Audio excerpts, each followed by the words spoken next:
Come join me as I make some homemade butter. I am actually going to use heavy cream that I got from my local dairy dealer. However, you can pick up heavy cream at any grocery store that's near you. It doesn't really matter what brand either. You can pick whatever brand you like.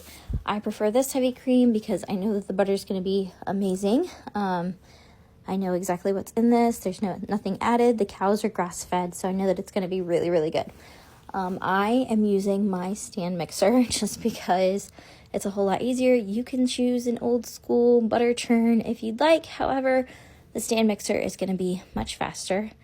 You're going to want to put a towel over top just because it makes quite the mess if you don't.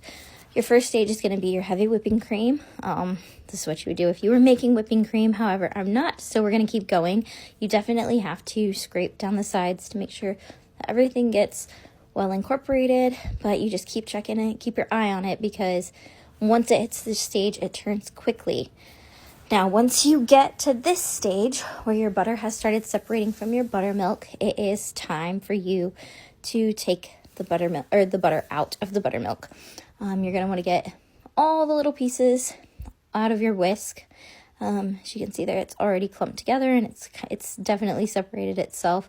However, there's always some small pieces left in the buttermilk, and you're going to want to get those out as well. You're going to stick those in a separate bowl because the next thing we're going to do is wash our buttermilk. So you're going to get all that and you're going to squeeze all the buttermilk out. Once you've squeezed all of the buttermilk out of your butter, I personally save my buttermilk because I use it for all sorts of other things, whether it be cake or ranch dressing.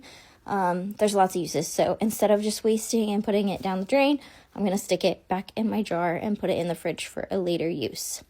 At this point, you're going to want to stick your butter into some ice cold water to help get the rest of that buttermilk out. You just knead it in the water.